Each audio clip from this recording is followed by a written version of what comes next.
वंदे मातरम बच्चों। जैसा कि आपको पता है, हम अपने हिस्ट्री का नाजिज्म और हिटलर का उदय ये चैप्टर पढ़ रहे हैं और इसके पहले उप बिंदु सब टाइटल वाइमर गणराज्य का जन्म, बर्थ ऑफ वाइमर रिपब्लिक, इसको हमने स्टार्ट किया हुआ है। आज इसी टॉपिक को आगे बढ़ाते हुए इसके 3 सब टाइटल पे हम बात करेंगे।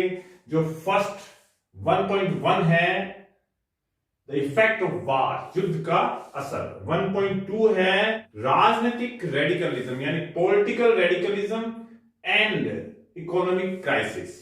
1.3 में हम बात करेंगे ईयर्स ऑफ डिप्रेशन यानी मंदी के साल, जो पूरे वर्ल्ड वाइड 1928 में एक महामंदी आई थी, आर्थिक महामंदी, उसकी चर्चा करेंगे। लेकिन इसका सबसे बुरा असर जर्मनी पर पड़ा और क्यों पड़ा, ये सब चीजें आज के टॉपिक में हम पढ़ेंगे। तो सबसे पहले स्टार्ट करते हैं आज का first topic, the effect of war, युद्ध का प्रभाव। यूरोप पे या कंप्लीट जो ये कॉन्टिनेंट था यूरोप, उस पर क्या असर पड़ा, ये हमें ध्यान रखना होगा कि प्रथम विश्व युद्ध मुख्य रूप से यूरोप में लड़ा गया और इसने यूरोप की आर्थिक स्थिति को बहुत खराब कर दिया। पहले यूरोप पूरी दुनिया में कर्ज देता था, लोगों की मदद करता था, लेकिन after the first world war Europe जो है कर्जदार बन गया, यानी यूरोप के ऊपर कर्जा चढ़ गया, उसको अमेरिका से मदद लेनी पड़ी। प्रथम विश्व युद्ध के बाद जर्मनी की कमर तोड़ दी गई, वर्साई की संधि में उसके सारे आर्थिक संसाधन एक तरह से मित्र राष्ट्र ने ले लिए। तो जर्मनी के अंदर वाइमर गणराज्य की सरकार का लोगों ने मजाक उड़ाया, लोग एक तरह से इनको नवंबर का अपराधी कह के इनकी मजाक उड़ाते थे, क्योंकि वर्साई की संधि नवंबर 1919 में हुई थी, उस पर साइन वाइमर गणराज्य की सरकार ने किए थे, इसलिए इनको नवंबर का अपराधी कहा जाता है। इसी टॉपिक में एक और बात की गई है कि प्रथम विश्व युद्ध ने यूरोप की राजनीतिक मानसिकता भी बदल दी। जो फौजी होते हैं, जो मिलिट्री थी, उसका एक तरह से महिमा मंडन किया गया, बहुत प्रचार किया गया, क्योंकि युद्ध हुआ था तो युद्ध में फौजियों ने बहुत वीरता से युद्ध लड़ा था और बहुत से फौजी शहीद भी हुए थे।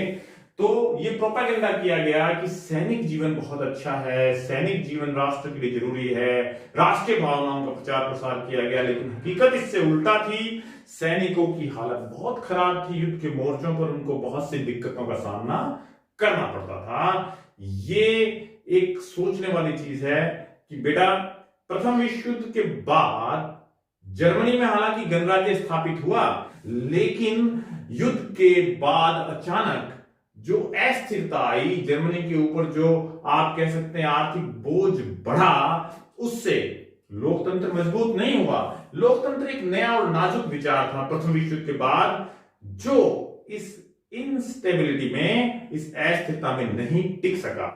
अब हम बढ़ते हैं 1.2, political radicalism and economic crisis, राजनीतिक रेडिकलवाद और आर्थिक संकट। रेडिकल शब्द के लिए मैं आपको बार बार कह रहा हूं, ऐसे लोग जो अचानक कंप्लीट चेंज चाहते हैं, आमूल चूल परिवर्तन चाहते हैं। जर्मनी में ऐसी स्थितियां पैदा हुई।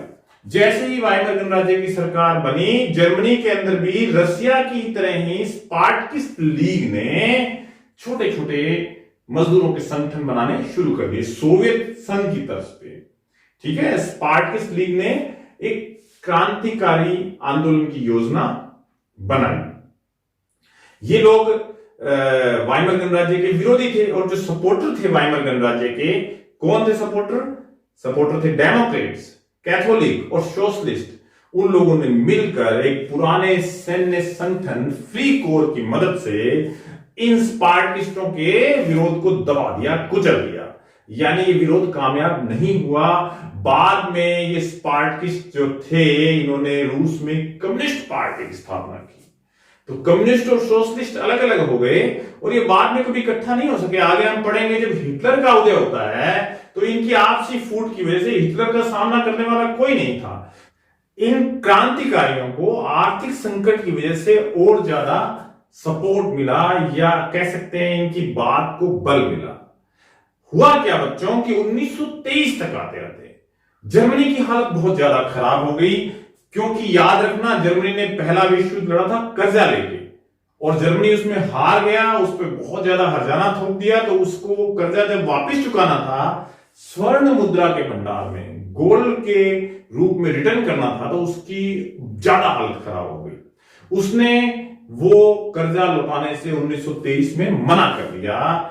इसके मना करने के बाद फ्रांस ने, जो जर्मनी का पड़ोस, उसने जर्मनी के प्रमुख औद्योगिक इलाके रूर पर कब्जा कर लिया। ये जो रूर का प्रदेश था, ये जर्मनी का ऐसा हिस्सा था जहां पर बहुत कोयले के भंडार थे।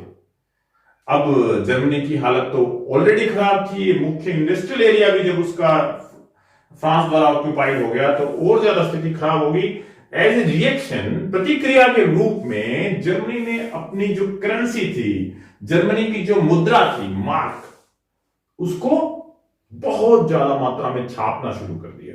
आप देखेंगे बुक में आंकड़े दिए गए, अप्रैल में जिस मार्क की कीमत लगभग $24,000 है, दिसंबर तक आते आते 9,88,00,000 और लगभग $60,000 तक पहुंच जाती है। तो मार्क की कीमत गिरती गई डॉलर के ऊपर। इसका क्या ऐसा मजाक उस समय बनता था कि जैसे आपको मान लो एक ब्रेड का पैकेट खरीदना है, पाव रोटी खरीदनी है, तो पूरी बैलगाड़ी में पैसा भरकर आप लेके जाओ और दुकान से मात्र एक डबल रोटी, एक ब्रेड खरीद कर ले आओ। ये दिखाता था कि मुद्रा का कैसे इन्फ्लेशन हो गया है, मुद्रा अवस्थिति, यानी मार्केट में पैसा ही पैसा है और प्रोडक्शन कोई है नहीं, उत्पाद खरीदने के लिए है नहीं, ये स्थिति आ गई। तो इसके कारण अमेरिका ने जर्मनी की मदद के लिए डॉव्स योजना चलाई।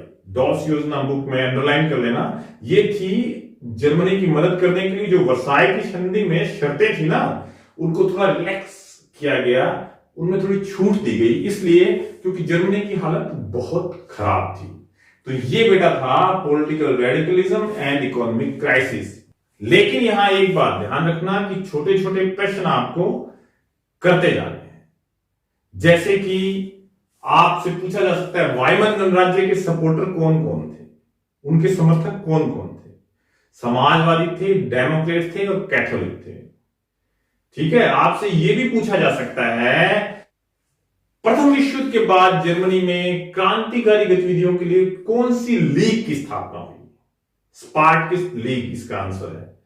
ठीक है, यह भी आपको पता होना चाहिए। इसके अलावा सेना के पूर्व सैनिकों के किस संगठन के द्वारा वाइमन गणराज्य ने रेडिकल मूवमेंट को कुचला, है ना, फ्री कोर का नाम है। डॉव्स योजना क्या थी, ये सब छोटे छोटे प्रश्न जरूर करने हैं बेटा, नहीं तो पढ़ने का कोई ज्यादा फायदा नहीं होगा। अब हम बढ़ते हैं अपने next topic 1.3, the years of depression, मंदी के साल।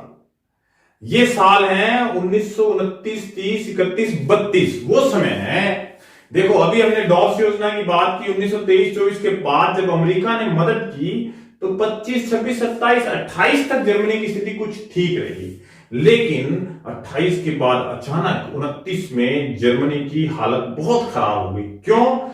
क्योंकि अमेरिका में जो मदद कर रहा था पूरे यूरोप की, वहीं पर अचानक शेयर मार्केट बहुत तेजी से गिर गया।